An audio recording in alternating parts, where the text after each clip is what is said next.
Savelle, your cheerleader of dreams. Hey, if you've never subscribed to this channel, just push the little red button right there to get consistent teaching tools and tips to help you live your dreams. I want to talk to you today about what your closet and your car say about you.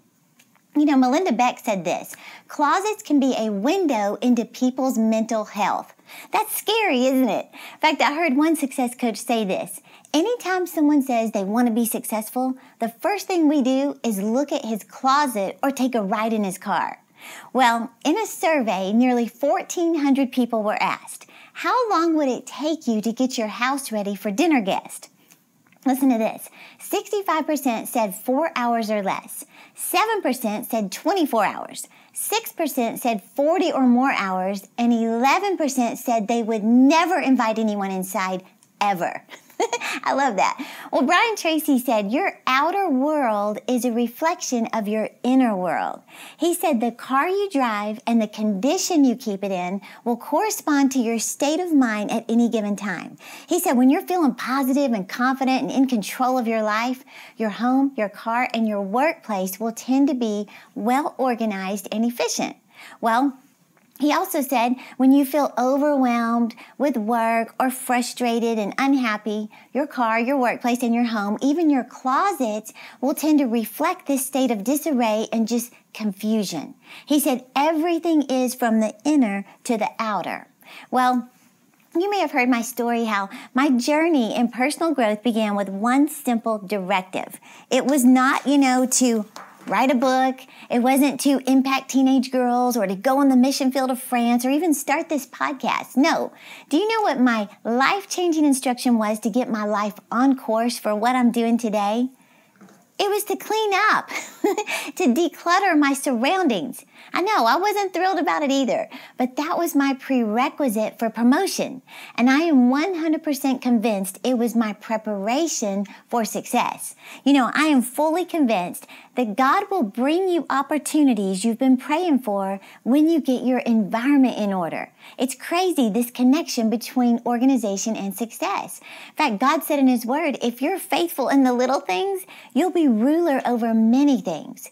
I heard this story about a guy who he was considering renting a house. I actually told his story in my book, how he scheduled a tour with the landlord. And he said as he pulled up to the property, he was greeted outside by the owner. But before she began touring the home with him, she began asking him question after question about his car. Like, how long have you had it? Do you like it? Does it drive well? He said, you might assume it was like a foreign luxury car. He said it was just an economic Honda Accord. Well, finally, after all these questions and interest about the car, she decided to give him a tour of the house. Well, after seeing the home, he said he was sure it was a perfect fit for him, so he asked the landlord, have you had a lot of interest in the house? She responded with, yes. I've shown the place to several people, but quite honestly, you are the only person I would even consider renting it to.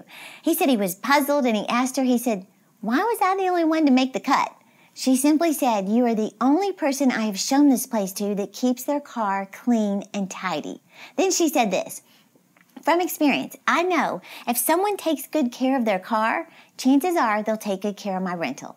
He said that afternoon, he signed the lease. Well, the reason I'm telling you that is because your organization or disorganization says a lot about you and me, and it often determines the opportunities that we're given. In fact, Matthew 7:16 says, by their fruits you will know them. Well, psychologists believe that our homes mirror our emotional state at any given time. They say, if your items are always lost, perhaps you feel lost. If your house feels out of control, perhaps your life feels out of control. If you're always just overwhelmed with how much to clean, perhaps you're overwhelmed with how much to do. So when your surroundings are out of order, it causes you to feel less productive and less energetic. And it has a way of just draining you of motivation. So it's hard for our minds to just feel at ease when things around us are just messy. In fact, you tend to feel guilty for working on your big dreams and goals because you should be getting things done at home. You need to get things cleaned up. Therefore, your mind isn't free to be productive. Well, the truth is, clutter makes it difficult for you to just relax fully because of all these constant reminders just staring at you. One example I've read says that clutter competes for our attention in the same way a toddler might be standing next to you just annoyingly repeating, candy, candy, candy, candy, candy. This article went on to say, even though you might still be able to focus a little, you're still aware that this screaming toddler is vying for your attention. And the annoyance of it, it just wears you down. It wears down your mental resources, and you're more likely to become frustrated. Isn't that wild? Well, another organizing expert said clutter matters because it takes up space not just in your surroundings, but in your head. And they said of the two, the psychological effect of clutter is the most important. Well, a professional in the organizing world, she said she hears her clients just breathe this huge sigh of relief once the clutter is cleared. The mood, the atmosphere, the emotional state, it changes instantly. She said people feel calm, refreshed, more focused, and just lighter. It's as if this heaviness is just lifted on the inside and out. She said the effect is profound. Well, I totally agree with that. Now, if this isn't enough incentive, get this.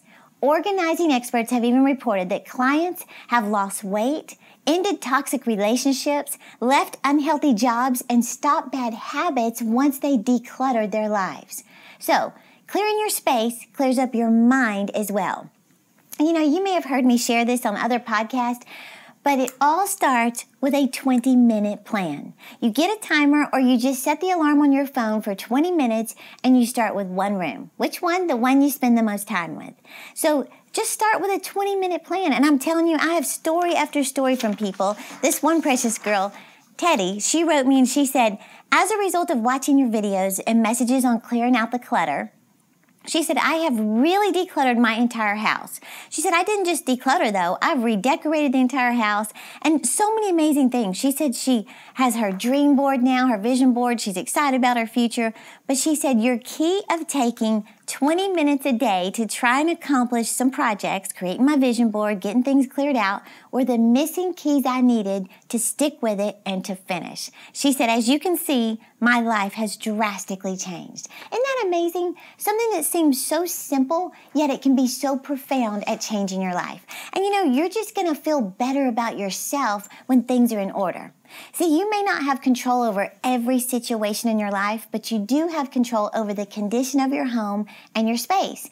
And when you organize your home to your personal standard, you're going to feel more competent, in control, and empowered. And more than anything, I want you to have more time and energy to go after your dreams and goals. So think about it. When your laundry's done, your meals are planned, your papers are filed, what are you going to do with all this extra time? You could start the workout, paint the room, take the cooking class, learn the foreign language, write the book you've been wanting to write, research the business, start reading a book a month. Your mind is going to be free to pursue other dreams and goals with confidence. So I hope you've enjoyed this because I love sharing this with you. It's a simple but profound tip. And our YouTube subscriber this week is Erica Savelle. She says, thank you so much, Terri. She said, every morning I start my day at work listening to you over and over again. That just amazes me. She said, your message inspires me every day, and it is you that pushes me to be a better version of myself. That's amazing. She said, thank you very much for helping so many people make a big difference in themselves. God bless you more and more and your team. Erica, thank you so much. And I want you to know, Erica, and all of you watching, we don't take it lightly or for granted, all of your support and encouragement. That's what we're here for, is to cheer you on. In fact, I want to help you with not only getting your surroundings in order, but getting your life in order. And that's why I'm giving you, absolutely free, the first 2 complete chapters of my latest book, Declutter Your Way to Success. Completely free. Find the link in the description to download your copy of the first 2 chapters. And don't forget, for more consistent motivation, follow me on Instagram, Facebook, Twitter, and Pinterest. You can find my handles below, or click the little red subscribe button for weekly videos to make this your best year yet. Thank you so much for watching, and I'll see you next week.